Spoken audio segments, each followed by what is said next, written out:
Om Sai Ram, this is Sai Satcharitra, chapter 14. Ruttonji Wadia from Nanded and Dakshina Mimansa. In the last chapter, we described how Baba's words and grace cured many incurable diseases. Now, we shall describe how Baba's blessed Mr. Ruttonji Wadia, the child. The life of this saint is naturally sweet, inside and outside. His various actions and his natural sayings are so sweet. His life is bliss incarnate. Sai told his devotees stories as a means for them to remember him. He gave them various stories of duty and action, which ultimately led them to true religion. His object may be to help people live happily in this world, but also to ensure that they are always cautious and gain the object of their life. Self realization.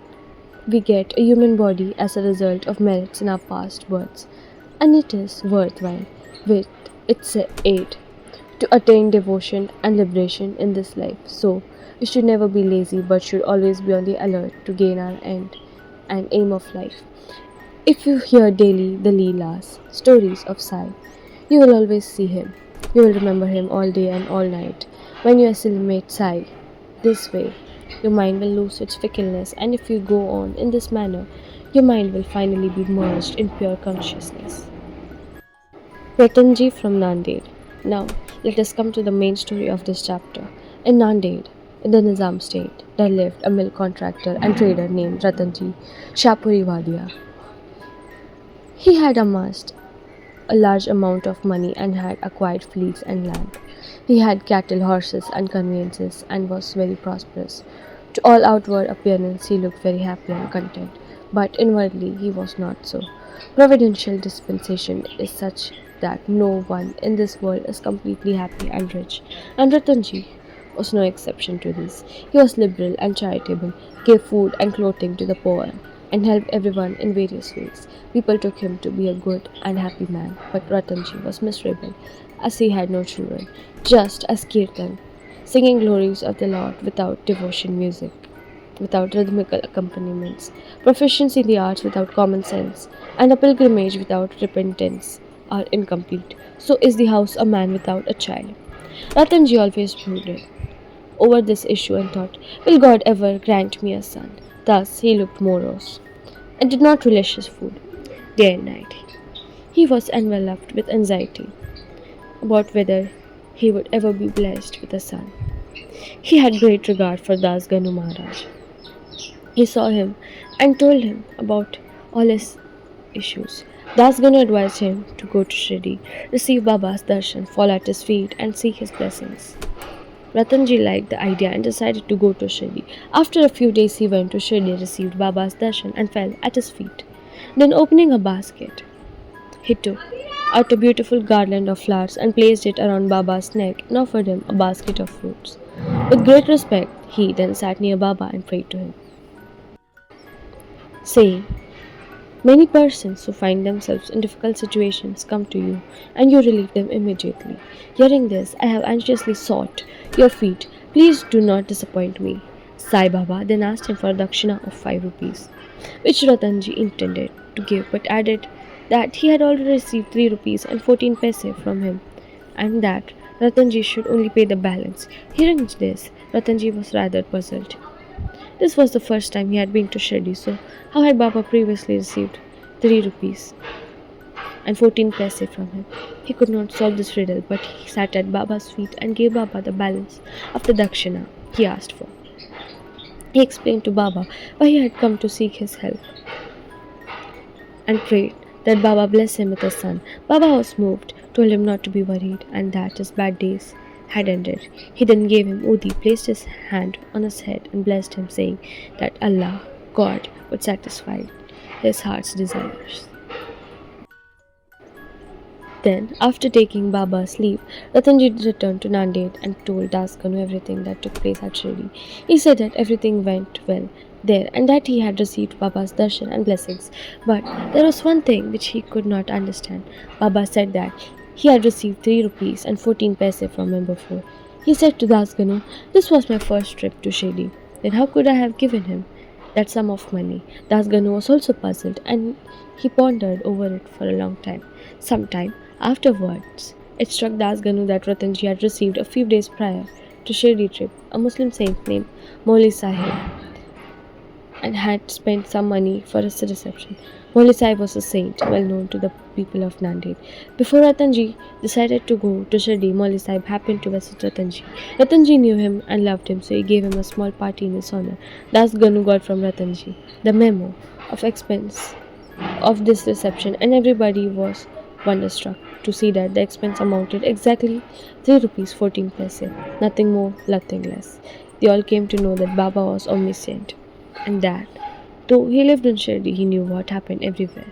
In fact, he knew the past, present, and future, and could identify himself, heart, and soul with anybody.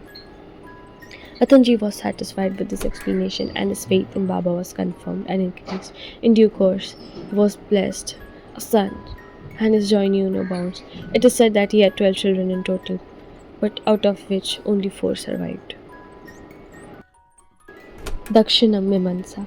Now we shall close this chapter with a few remarks about Dakshina. It is a well known fact that Baba always asked for Dakshina from people who went to see him.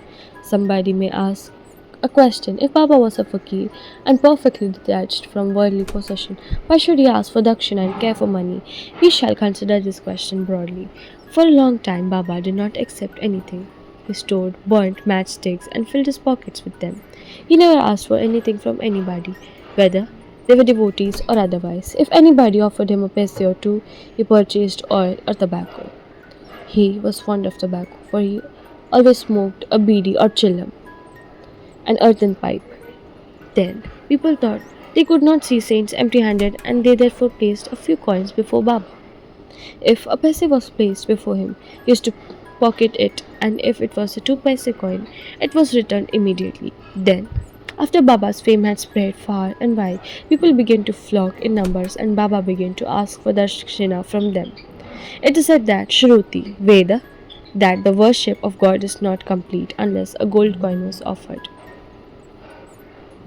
If a coin was necessary when worshipping God, why should it not be so when worshipping a saint? Ultimately, the Shastra said that when one goes to see a god, a king, a saint, or a guru, he should not go empty handed. He should offer something in this connection. We may notice the precepts recommended by the Upanishads. The Bridyanak Upanishad says that the Lord Prajapati advised the gods, men, and demons with one letter, Da. The gods understand this letter that they should practice Dharma, self-control, while humans understood they should practice Dana, charity, and the demons understood that they should practice Daya, compassion. The teacher in the Taittiriya Upanishad exhorts his pupils to practice charity and other virtues regarding charity. He says, give with faith, give with magnanimity, give with modesty, with awe, and with sympathy, in order to teach the devotees the lesson of charity and to remove their attachment to money and thus purify their minds. Baba asked for Dakshina from them, but there was this peculiarity. Baba said that he had to give back the devotee 100 times or more of what he had received. There are many instances in which this has happened. To quote an instance, Mr. Ganpat Rao Bodas, the famous actor, says in his Marathi autobiography that when Baba pressed him frequently for Dakshina, he emptied his money bag before him. The result of this was, as Mr. Bodas says, that later in his life he never lacked money, as it came to him abundantly. There were also secondary meaning of Dakshina. In many cases, Baba did not want any money. To quote 2 instances, Baba asked for 15 rupees as Dakshina from Professor G. Narke, who replied that he did not have even a single paise on him. Then Baba said, I know you have no money, but you're reading the Yoga Vashishta. Give me the Dakshina from that. Giving Dakshina in this case meant deriving lessons from the book and lodging them in the heart where Baba resides. In another case, Baba asked a certain lady, Mr. R.A. Tarkar, to give him 6 rupees as Dakshina. The lady felt embarrassed as she had nothing to give. Then her husband explained to her that Baba wanted her to surrender the 6 inner enemies, lust, anger, etc. to him. Baba agreed with this explanation. It is to be noted that though Baba collected a lot of money as Dakshina, he would distribute the whole amount the same day. and the next morning he would become a poor fakir again. When Baba took his Samadhi, after receiving thousands and thousands of rupees as dakshina for about 10 years, he only had a few rupees in his possession. In short, Baba's main object in thinking dakshina from his devotees was to teach them the lessons of renunciation and purification. Postscript: Mr. B.V. Dev of Thana, retired Mamlatdar and a great devotee of Baba, has written an article on this subject, Dakshina, in the Sri Sai Leela magazine. In this, he says, among the other things, the following: Baba did not ask for Dakshina from everywhere. If someone gave Dakshina without being asked, he sometimes accepted it. At other times, he refused it. He only asked for Dakshina from certain devotees. He never demanded it from those devotees he thought they would offer Dakshina only if Baba asked. If anybody offered it against his wishes, he never touched it, and if they still left it there, Baba asked him to take it away. He asked for big or small amounts from devotees according to their wishes, devotion, and convenience. He asked for it even from women and children. He never asked all the rich or all the poor. Baba never got angry with those whom he asked for dakshina and did not give it. If a devotee sent dakshina through a friend who forgot to hand over the same to Baba, he somehow reminded him and made him pay it. On some occasions, Baba used to return a certain sum of amount tendered as dakshina and ask the donor to guard it or keep it in his shrine for worship. This procedure benefited the donor immensely.